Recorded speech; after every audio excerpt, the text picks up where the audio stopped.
Our next speaker is JR, a competent Toastmaster. JR's speech title is My Pathway Journey. It is his level completion speech for the engaging humor track.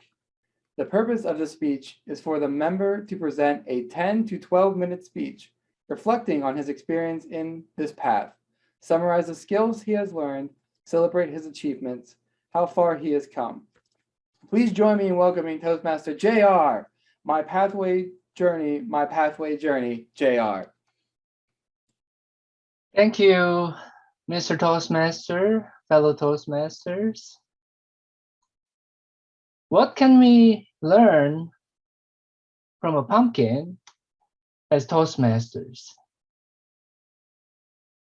I would say that the first thing we can learn from a pumpkin is to be well-rounded as a speaker, so that under any circumstances, we are ready to talk.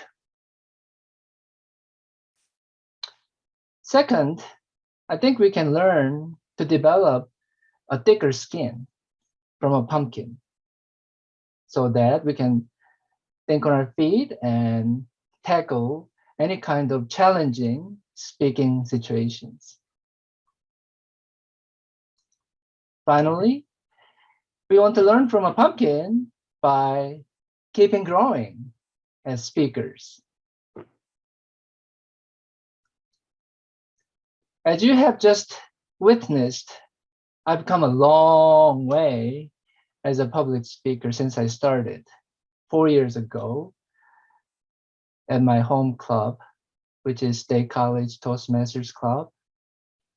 And I owe all of you, and I owe my success to all of you, my fellow Toastmasters. In fact, I just finished my second pathway, which is engaging humor. And I hope you noticed my effort to really strive to show my ability to engage humor when I just started my speech.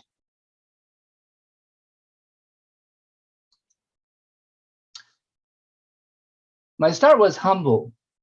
During my first pathway, one of the biggest goals I had as a speaker was really to overcome this fear of public speaking, because I had a lot of difficulties when it comes to public speaking, including difficulty in breathing, including blanking in the middle of speeches. And it was really embarrassing. It was very depressing.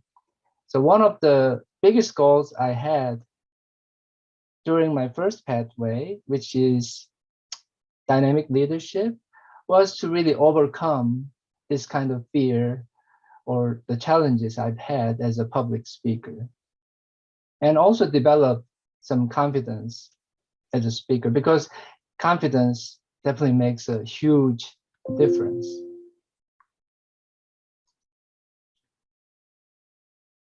While trying to overcome these challenges, I've developed a technique, because when I sat down and thought about why I was having trouble breathing whenever I was trying to give a talk, especially in public, what came to my mind was I was just forgetting to breathe. So it wasn't really anything related to my physical issues, but it was more about my psychological status, which led to this difficulty in breathing. So it was very important for me to figure out how to remember breathing. So I actually borrowed this technique from the mindfulness community. So by, first of all, stopping first and taking a deep breath like this.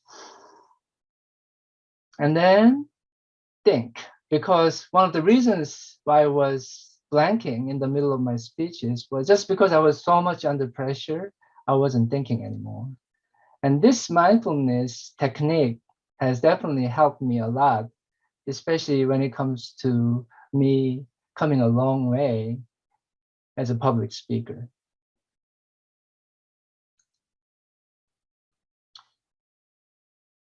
One of the hurdle I had as a public speaker during my first pathway was really trying to memorize every single word I was going to say during my speeches. And it definitely contributed to this phenomenon of me forgetting what I had to say in my speech. And I always had this fear of forgetting, and that was really in the way of me becoming more flexible and becoming more fluid. It was also in the way of me doing other things like using gestures or using vocal variety or using more facial expression.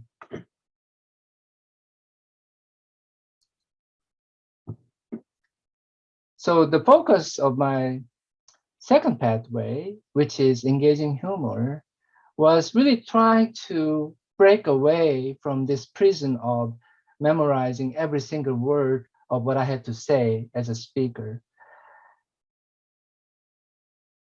The late Charlie Wilson used to say, never ever memorize your speech.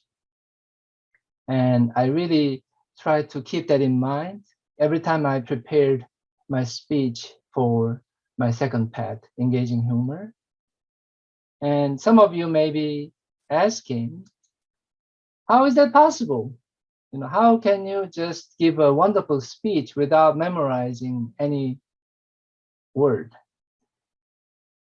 And the method I came up with is really using these bullet points. So instead of trying to memorize these sentences or everything word by word, I just tried to have some bullet points, and that was either in my note or that was just mentally in my brain. And that way I didn't really have to memorize anything other than the bullet points. And also 3 Ps, which is practice, practice, and practice. Because the theme of my second pathway was engaging humor, levity was another thing I focused on as a public speaker. And I really had a chance to think about how to add more levity to my speeches. And I also noticed that it helped me engage my audience more effectively, as well as just helping me relax more, because when my audience was more engaged with my humor, I felt more comfortable talking to my audience. So my goal these days is to even break away from using bullet points and really trying to be a freestyle, impromptu kind of speaker, which is still a huge challenge. I have to at least practice before I give a speech, but at least that's my goal, being improv type of speaker. And some of you may be still asking, how is that possible? And my strategy for becoming a more improv type of speaker is really through collecting a number of stories all the time, constantly, even without worrying about giving speeches. So build this kind of a repository of stories so that I can use any one of those stories at any time when I'm given an opportunity to give a talk in public. Another strategy I'm using is using sort of a predefined structure, like selling the sizzle, serving the steak, and finally closing the deal. So in summary, if I summarize my development as a public speaker over the years, for the past 4 years, I've gone through these 3 stages. One, just trying to memorize a scripted speech. And then once I got familiar with that kind of strategy, I try to build on that and try to rely less on scripts, but more on bullet points and talking points. And finally, I'm even trying to break away from the bullet points by becoming a more of an impromptu improv speaker.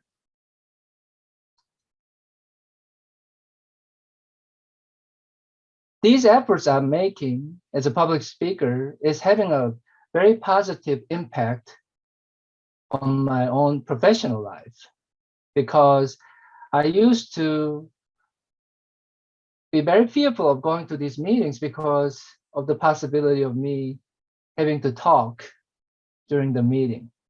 When somebody was asking me to say something about an event or something about a project, I would always be, having difficulties in breathing and having some embarrassing moments.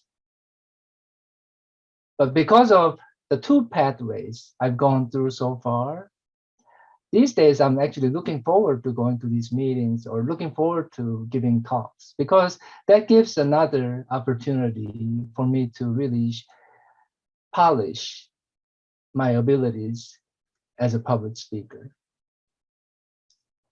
And what's really nice about being a Toastmaster these days is that I have all these opportunities, just like today, to practice my speeches before I give a real one in a business situation. So once again, I want to reiterate this idea of being more well-rounded, developing a thicker skin, and also keeping growing as a public speaker. Then you'll be a very successful public speaker, Mr. Toastmaster.